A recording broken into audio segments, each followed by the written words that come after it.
First of all, thank you, Dr. B, for giving us enough material and guidance to work through the crevices of the subject matters we approached, and the freedom, though, to explore and stumble into places I frankly just didn't expect. There are a number of takeaways from the semester, however, two in particular stand out as greatest to me. The first is just the text of terror. Though I personally have read the Bible and listened to it on multiple occasions, some of what we discussed was if I had encountered it for the first time. So I can imagine for the layperson who has not taken the time to personally interact with Scripture, it would be hard to believe that such horrid detail is memorialized in our sacred text.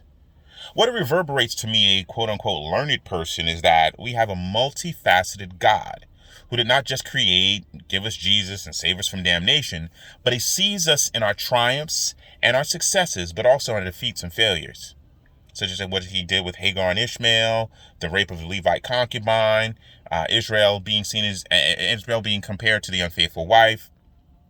The horror of the detail of these narratives cements that we have a real God, not a fairy tale wizard with whom we can go to and trust regardless of circumstance. Even when hope is not evident, God is present. And I think that's echoed, looking at Hagar and Ishmael. I mean, they become the progenitors of an entire nation. But possibly the most sordid text in the Bible is that of the Levite concubine in Judges 19-21.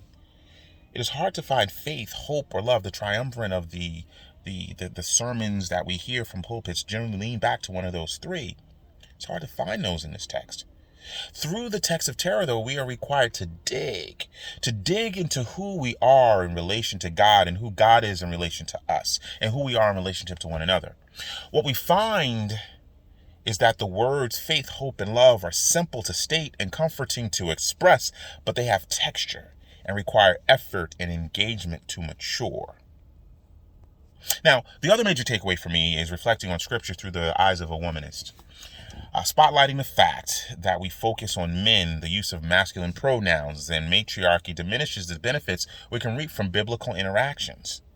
Reading and relating to the story through the eyes of Sarah, or thinking about being a disciple as Mary Magdalene, opens up the expanse of biblical understanding and truth. Asking the questions, where are the women, where are the characters without whom the story could not unfold, broadens our scope of understanding. The relationships between people involved in these situations, in these narratives, and how God works within and how they possibly related to God in the throes of their situations. And looking at these texts through the eyes of a black woman, it also jars my sanctified imagination, or as I guess was stated, our sanctified exactness, to expand and ponder with God the marvelous ways he works with the recognized and overlooked, the powerful and the powerless. As important, it requires us to question everything and seek first to understand. One of the 7 habits of highly successful individuals is written by Stephen Covey, what have you. As importantly, it requires, let's see. We have a God. We have a God who is not just mother or father, man or woman, but in our efforts to describe him, we attach these descriptives to help us understand him. Though they fall short of capturing his grandeur, God's actions, interactions with humankind throughout history promote a track record of a divine being who leads and loves all, not just those who appear to exhibit contemporary favor. One of the great things about looking at the two of these texts of terror, as well as looking at Scripture through the eyes of a womanist, is that anything in the Bible is worthy of being preached. It's all fair game. We need not shy away from examining text for fear of what we may find.